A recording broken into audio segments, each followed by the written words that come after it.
തൃശൂർ മുണ്ടത്തിക്കോട് വെടിക്കെട്ട് ദുരന്തത്തിൽ ഒരു മരണം കൂടി. തിരുവമ്പാടി ദേവസ്വത്തിന്റെ വെടിക്കെട്ട് ലൈസൻസിയായിരുന്ന സതീശൻ മരിച്ചു. 90% പൊള്ളലേറ്റ് ചികിത്സയിലായിരുന്നു. അബ്ദുൾ റഹീം ചേരുകയാണ് കൂടുതൽ വിവരങ്ങളുമായി. അബ്ദുൾ റഹീം, ഒരാൾ കൂടി മരണത്തിന് കീഴടങ്ങുകയാണ്. എന്തായാലും 90% ഏറെ പൊള്ളലേറ്റു എന്ന് അറിഞ്ഞപ്പോൾ തന്നെ അത് അതീവ ഗുരുതരമാണ് എന്ന സാഹചര്യം അറിയാം. ആ ചികിത്സ എങ്ങനെയെങ്കിലും ജീവൻ രക്ഷിക്കാൻ സാധിക്കുമെന്ന് പ്രതീക്ഷ ഉണ്ടായിരുന്നു, പക്ഷേ ജീവൻ നഷ്ടമായി.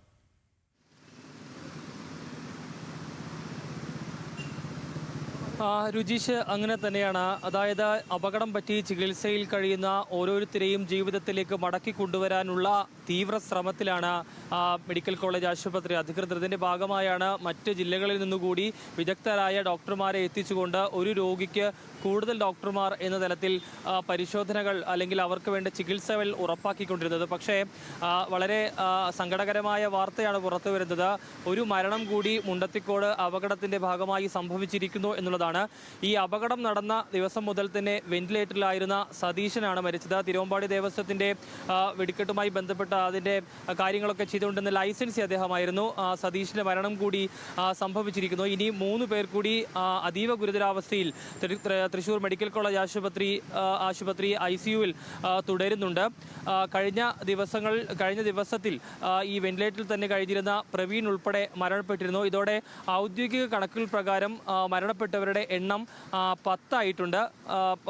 ഇതുവരെ 11 ആയിട്ടുണ്ട്. കാരണം ഇതിൽ 9 പേരുടെ മൃതദേഹങ്ങൾ പോസ്റ്റ്മോർട്ടം ഒക്കെ പൂർത്തിയാക്കി ബന്ധുക്കൾക്ക് വിട്ടു നൽകിയിരുന്നു. ഒരു ആളുടെ മൃതദേഹം ഇപ്പോഴും ആരുടേതാണ് എന്ന് തിരിച്ചറിയാൻ കഴിഞ്ഞിട്ടില്ല. ഇതിന്റെ DNA സാമ്പിളുകൾ ശേഖരിച്ചത് പരിശോധനയ്ക്ക് അയച്ചിരിക്കുകയാണ്. ഇതിന്റെ പരിശോധനാ ഫലം വന്നുവെങ്കിൽ മാത്രമേ ഇതാരാണ് മരണപ്പെട്ടത് എന്ന് അറിയാൻ കഴിയുകയുള്ളൂ. അതുകൊണ്ട് തന്നെ ആളെ തിരിച്ചറിയാത്ത സാഹചര്യത്തിൽ നിലവിൽ മൃതദേഹം തൃശൂർ മെഡിക്കൽ കോളേജ് ആശുപത്രിയിൽ സൂക്ഷിച്ചിരിക്കുകയാണ്.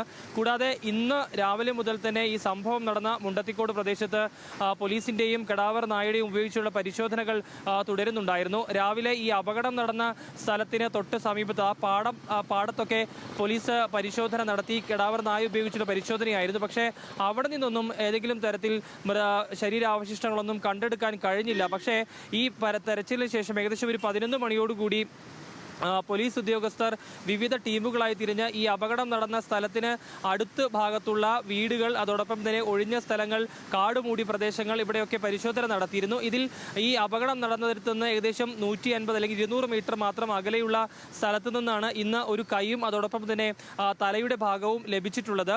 ഇതുകൂടി ഇപ്പോൾ മെഡിക്കൽ കോളേജ് ആശുപത്രിയിലേക്ക് മാറ്റിയിട്ടുണ്ട്.